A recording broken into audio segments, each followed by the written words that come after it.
announce yourself, explain who you are, and then just kind of go into into the story. Okay. And I might circle back, and then at the end, what I'll do is I'll circle back and ask questions if I think we haven't covered something. Okay, great. Okay. Yeah. So, yes.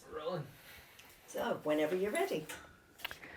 Hello, yes, my name is Susan Imgrund. My maiden name was Moss, and I'm the daughter of Noel Robert Moss, to give him his full name, or Micky Moss as he was known in the Air Force. And he was on course 24 at Falcon Field, and my dad left England in, I think it was October 1944, that the course 24 boys went over. And he got his wings just before the war ended in the Far East, which would have been June 1945. And my dad, Micky as he was known, it was interesting, he didn't really talk that much about his flying experience. When I was growing up, I think it's a strange thing. When you grow up as a child, whatever your parents do or did, you just think is normal and natural, and you don't really think it's unusual, and you don't ask questions about it necessarily. And although I'd say my dad didn't talk that much about it, I grew up surrounded with pictures of planes, with Air Force crests, with books and stories about flying in general. And of course, in those days when I was growing up in the 60s and 70s, you couldn't switch on the television without there being films about the war, and a lot of culturally, I think Britain, especially in the 60s and 70s, was very much, you grew up thinking that England would always win the World Cup, that there'd be a man on the moon, that people would go to the moon, and anything was possible. And I think this career of my father's didn't seem at all extraordinary, because it was just, to me, it was normal. That was my dad.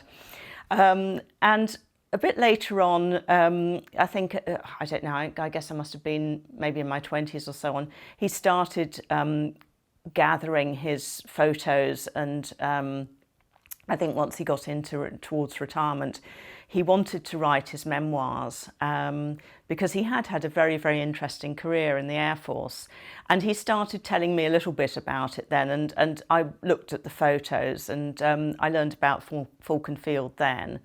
And he talked about it a little bit, and he grew up in Kent, known as the Garden of England. And he was about 14, 15 when the war broke out. And so as a young teenager, he was obviously very kind of influenced by what was going on around. And the Battle of Britain was kind of raging in the skies above him as he was growing up as a young boy. And his whole family, because Kent, of course, being the southeast corner of England, was the most vulnerable to attack. And he and his family all took part in the war effort. My grandma was in the Red Cross, and my grandpa had actually been in the Royal Flying Corps in the First World War as an observer. So he had all that experience, and he was in the Observer Corps. And my dad joined, as a teenager, he joined the ARP, the Air Raid Patrol, and he joined the Home Guard. And he loved the series Dad's Army, which was a comedy series about that. And there was a young boy in that called Private Pike, and I think my dad was a bit of a kind of Private Pike in the Home Guard. And at school, he joined the Officer Training Corps. So he was well set on learning to fly and joining the RAF. And I think he enlisted when he was about 17, and then he finished his school. So he did they weren't called A-levels then; they were called Highers or something. and he actually got 6 months at Cambridge University, because they sent, in those days, they sent young men who were destined to be officers, who maybe would have in normal times gone to university and done the full course. They managed to give them 6 months of university, so he was at Cambridge for six months, and then after that the question came up of where and how he'd learned to fly, and at that point in the 1944, he was. I think at one point they were going to send them to South Africa, because I think by that time it was too dangerous. It was too dangerous to learn to fly in the UK, and they needed all the planes they could get. And the flying training took place in countries that were a little bit removed from the kind of war in Europe. So I think South Africa came into question at one point. And then it was clear that he'd be going to Arizona. And in fact, before he went off to Arizona, when he'd already kind of joined up, they were put in holding places around the UK. And at one point, he was in London, and he and some of his friends who were also destined to go to Falcon Field, they helped to clear a lot of bomb damage from the V1 buzz bombs. So that was a kind of a lot of houses and areas in the East End were devastated by these bombs. So my dad and his chums, they were helping with re-roofing the damaged buildings and getting injured people out, and I'm afraid, bodies as well. So that was quite a shock, I should think, for him. I mean, he was only 19 or so at the time. And then they set off for Falcon Field. They had a long journey over there, and they went on. I think the ship was the Aquitania, I think, and this was in October 1944. And if you can imagine, I guess, leaving this rather gloomy October war-torn England, when you'd just been that summer digging injured people and bodies out of rubble, and then going across the Atlantic on this ship, and then there was I think they went via Moncton, RAF Moncton in Canada, and then there was this marvellous train journey across the whole of the States, or through Canada and across the States. And my dad always loved trains, and he took photos of all these wonderful trains. I don't think he actually told me anything about what happened on the journey, but I sometimes like to imagine what they must have been thinking, these boys. I mean, it must have been, they knew of America from going to the movies, and they saw all these Hollywood legends. They grew up watching David Niven and Errol Flynn and all these people, and to actually then go over and then be on this train journey through America and going through all these Wild West type villages, and it must have been amazing for them.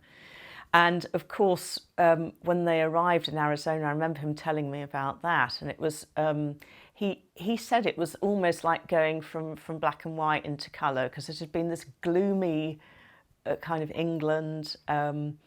My mum, who's from Canada, used to call England this poky little island.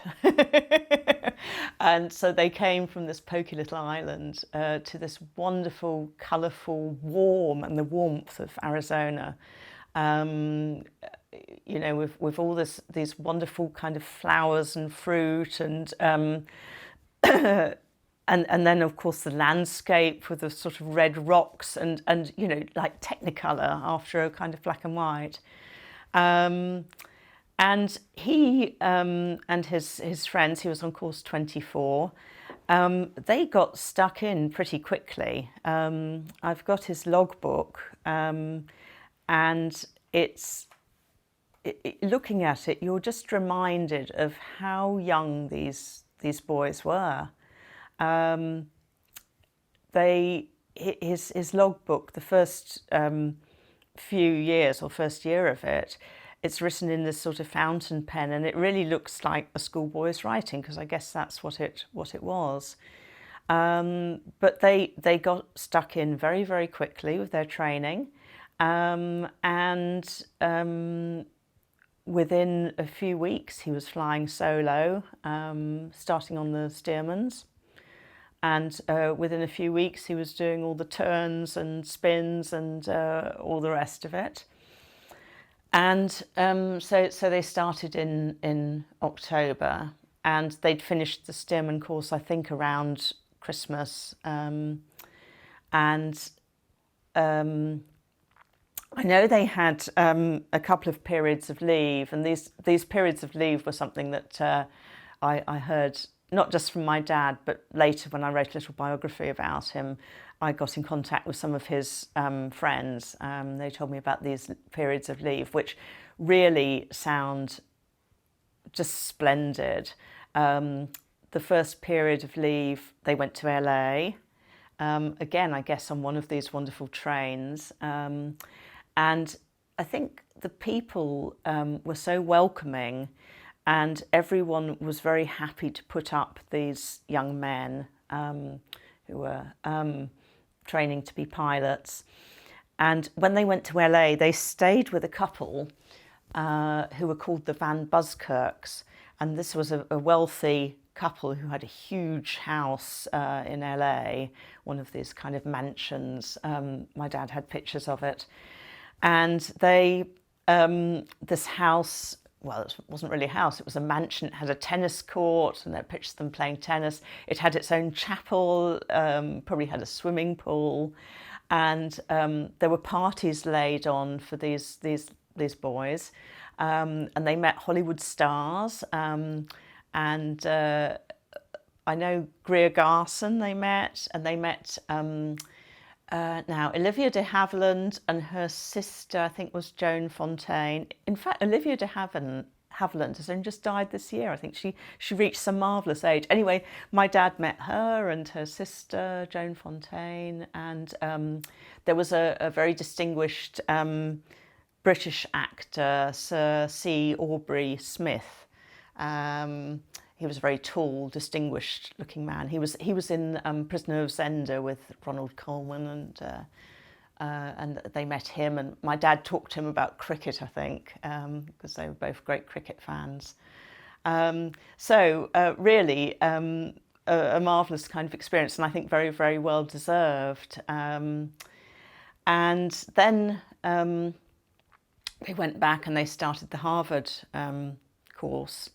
And I think that must have been, because the Stearman, of course, is an open cockpit, and the Harvard is closed cockpit. And I think that must have been, because I think in an open cockpit plane, you still feel very much in touch with the elements, and then closed, you're closed off from it all. So I think it must have been quite a different kind of flying. Yes, he got on very well. I think he really, really enjoyed his time over there. Unfortunately, we haven't got any of his letters or anything like that, but we've got photos, and I think you can just fill in the blanks. I know they had a lot of hospitality from the local people. For example, I've got a book which is Arizona Pictorial, which is, I guess sort of picture post news style photos of Arizona, its people, its flora and fauna, cowboys, Monument Valley, all the and this book. There's an inscription in it from a young lady, and it says a little bit of Arizona and a little bit of me. And my dad never said who she was. I don't know if there was a romance there or they were just friends, but who knows. But I think that showed they were very, and in the photos you can see that they were very well looked after by the local people. And I think because although you know, you might like to think of them as sort of these kind of gallant, dashing young men, they were just boys. I mean, they were still in their teens, most of them, and they must have missed their mums and dads. They must have missed their homes, and I think the people really did welcome them and make them feel at home. It was home from home. My dad never went back, which was a shame, and I don't know why really. It wasn't that he didn't enjoy his time, but maybe he didn't want to destroy those memories. I don't know. I did go and visit because I was interested in it by this time. I visited in 1995. My husband and I did a little, well, not a little, quite a big road trip around the west of the States. So we flew over to San Francisco and then drove around California, Arizona. We went to Las Vegas, and then we visited Falcon Field at that time, and the museum there. And the swimming pool was still there at that stage, and it was just fascinating to go there and imagine the life that my dad had had there. And although it was only, let's see, I mean, it was probably just 9 months, which is actually a short space of time, but I guess to a 19-year-old it must have been a substantial portion of their formative life. Yes, and from then on, the war had finished by the time my dad came back, and but he'd really got a taste for it. He was a commissioned officer, pilot officer, he'd got his wings. And it was actually just the start of a very long and distinguished career in the Air Force. He dedicated his life to the Air Force, really. And in a way, I think, yeah, Falcon Field put him off to a very kind of good start in life, and he stuck with it. He went on then after the war, in the late 1940s, he went out to the Far East, to Burma and to what was Ceylon, Myanmar now, and to Singapore. And he flew flying boats, Sunderland flying boats, which are huge, great things. You know, you need a crew of, I don't know, 12 people, I think, to fly the thing, or fly it and man it. He was captaining flying boats. You know, again, he was only in his early 20s at this stage. So that was another set of adventures, which I heard a little bit about later. Then he became a flying instructor. So he was working as a flying instructor in the 1950s, and flew. I don't know how many different types of aircraft in total, but a good range, Meteors. And he did a lot of night flying as well, night flying Meteors. And and in between, of course, I've forgotten this. He did go back. He did go back not to the States but to Canada. And in the 50s, he was stationed in Gimli in Manitoba, and he met a young lady, Royal Canadian Air Force officer. And they fell in love, and she was my mum. So a flying romance. She wasn't a pilot. She did kind of administrative stuff, but she was an officer, and he did take her up flying a couple of times. And I think he might have tried to scare her a bit, but my mum was never scared of anything.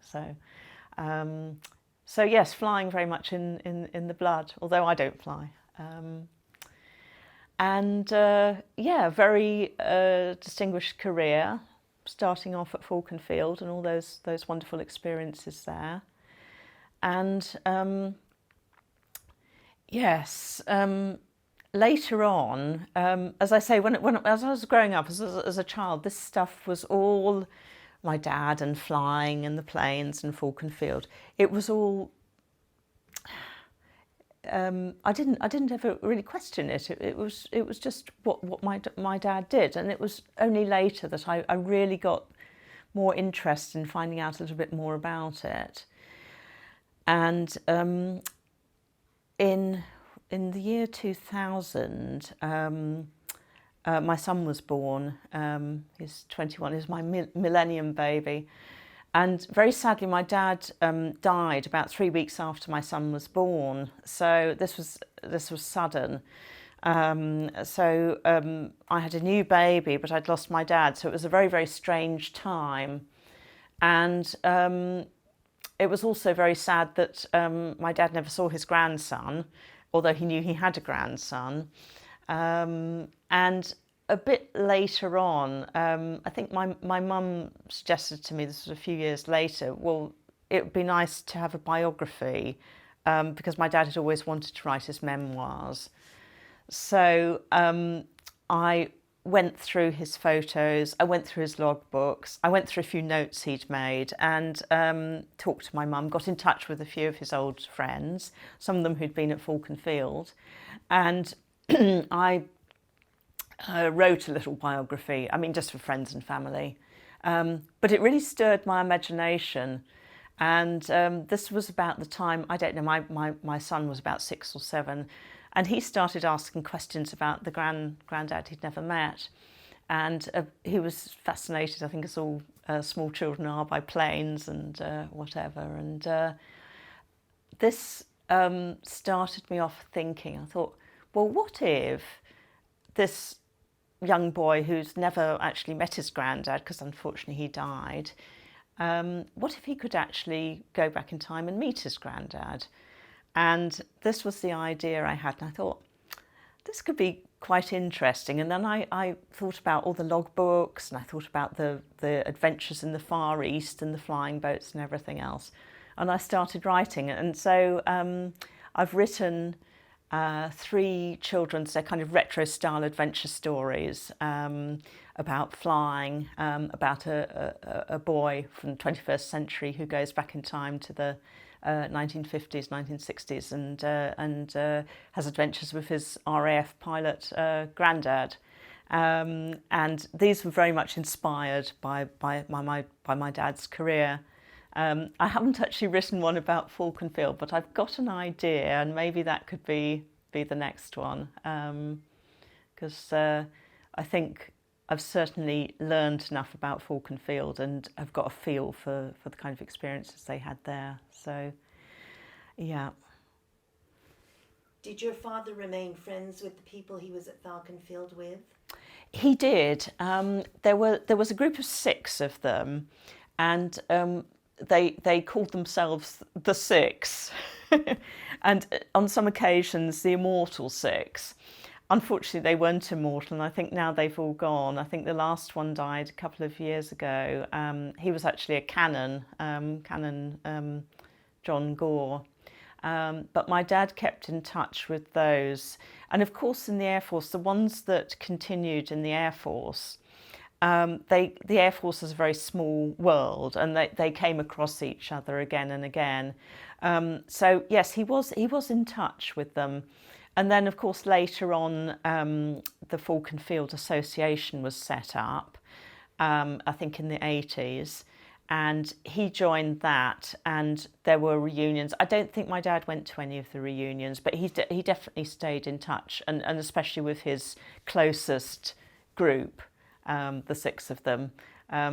They all graduated, I think, or had the passing out in June 1945, except this one poor chap who was the Canon John Gore, who had an ear infection, so he was he had to wait for the next course. Yeah. Got delayed. Yeah. Vince, am I forgetting anything?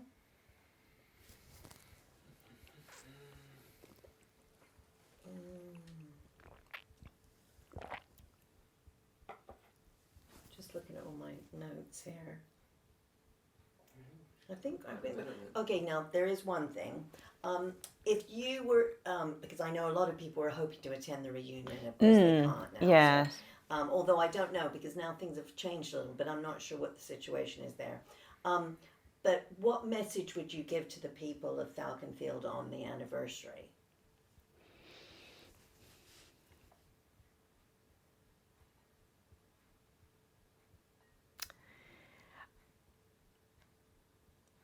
I think that the message I'd give would be a message of, I think, gratitude for the warmth, the generosity, and the friendship that the people and the land, if that makes any sense, showed to these boys, these young boys who came over, and they were looked after, and they were they were looked after, taken in, and they came as boys, and I think they left as men. Perfect. So is there anything I'm forgetting, Vince? Is there anything else you can think of, Susan, that you haven't shared that you'd like to share? Let me just see if there's anything else that I wrote. My memory is not that brilliant. See if there's anything else here.